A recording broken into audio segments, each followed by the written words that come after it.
Hey guys, MC Fix It here. We're going to show you how to dye a Ballista disc with just a few supplies. You're going to need clear glue. You're going to need acetone. You're going to need toothpicks. You're going to need some kind of plate. This is a reused dye, so I do have a piece of plastic over it to just kind of make sure I don't make a mess. There are Pro Chem Dye. There'll be a link in the card right there and in the description, so you can show exactly how I do this, kind of step by step in that. And so just lots of different colors, a magic eraser, and make sure you have gloves. They're really necessary. And paper towels are also really helpful to kind of clean up after yourself.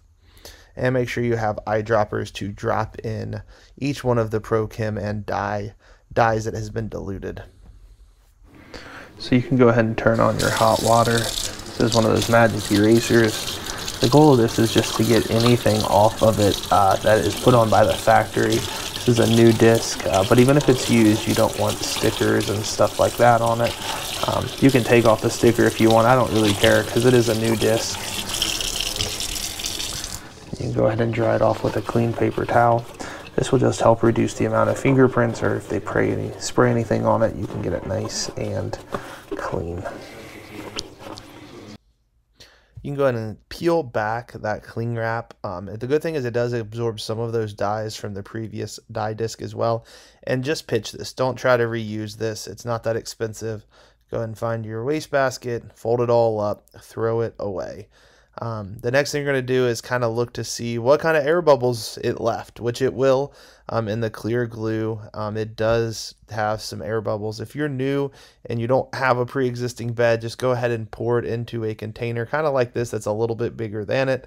And then you're going to still have to do the same process. You're going to try to either poke and pop or drag those bubbles out to the very edge, and then they kind of sometimes pop at the edge or just are all so far to the edge it doesn't matter. This is kind of a bigger plate than some of my other ones, and so you can drag them to the edge. So that's what I'm doing a lot here. I'm just finding them, dragging them into the edge.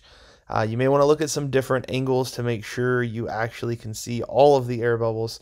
Air bubbles are important to get out, or else you will have imperfections.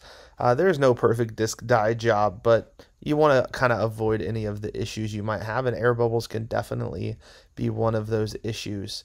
Once you thought you have all of them, again, look again, drag any of them out. Also, if you've been doing this a couple of times with the same bed, you do want to check the edges, because sometimes you get little nasty clunks, and you don't want those to be in there as well. You can go and start setting everything up, scooting everything back, getting it right where you need it to do. Make sure you have your acetone ready to go to clean out any of your eyedroppers. And so I like to have that pretty close by, and putting the lid next to it as well is kind of helpful, just so you have it kind of out of the way. Then you have to choose what colors you want. Every disc dye job can look different, even if it's the same kind of disc. That one is a clear disc or a white disc, and so it will absorb all the colors really well. So let's go ahead and pick some different colors out. Let's do some sun yellow, some pansy, and some meadow green, and some clear orange. So I'm going to start with the pansy and just slowly start to open that up, put the lid next to it. Then go ahead and crack open each and every one of the other ones. Be careful not to drop any of the dye in your glue bed now that you've just got it all set and ready to go.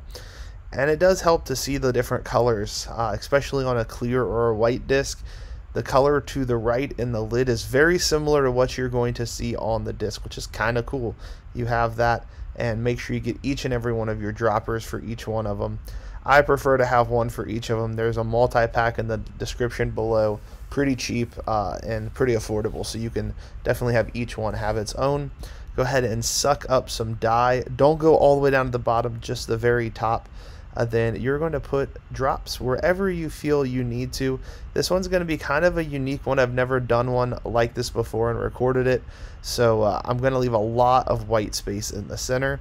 And so just go ahead and grab some meadow green here, and we're going to put meadow green down next to that pansy, which is purple. And I'm just putting very small little drops,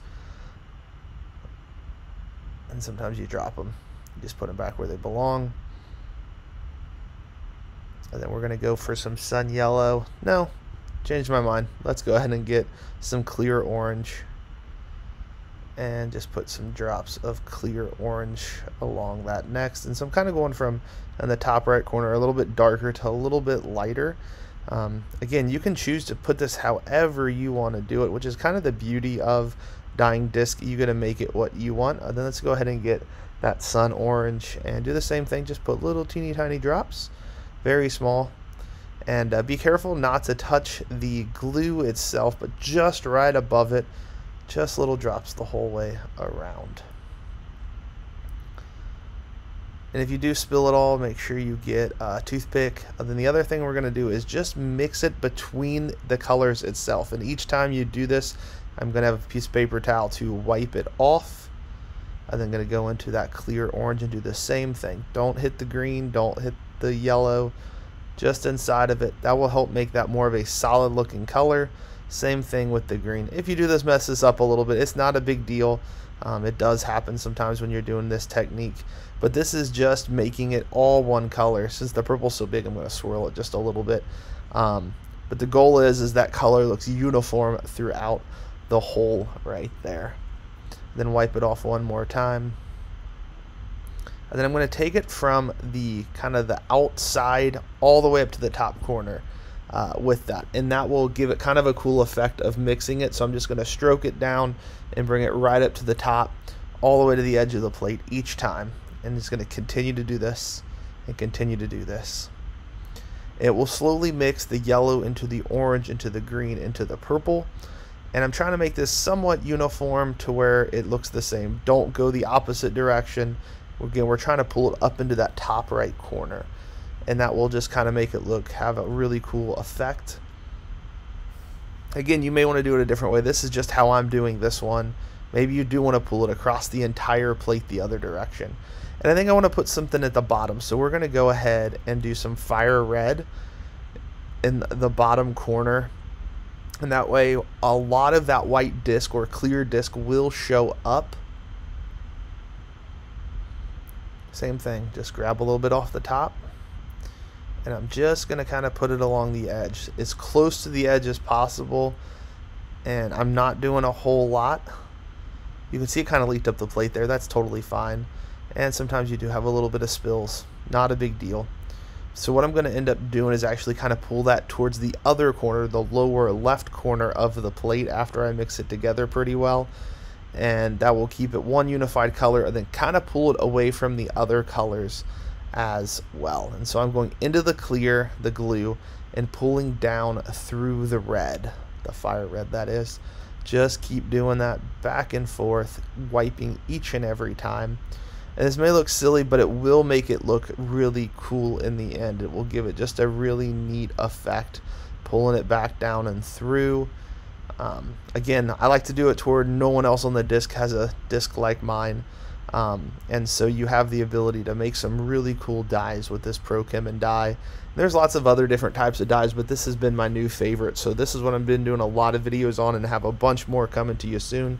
Please make sure you wipe off your disc one last time before you put it in, making sure there is nothing on it. It is ready to rock and roll.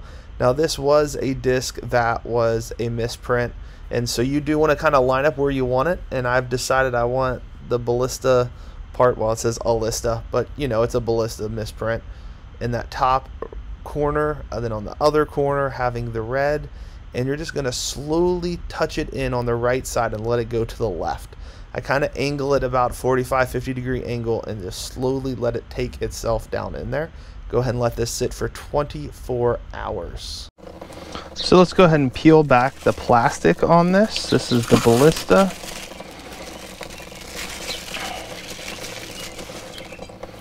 And go ahead and slowly pull it out. Ooh, I already like the look of this. This is looking sweet. We're gonna go ahead and get the plate out of the way.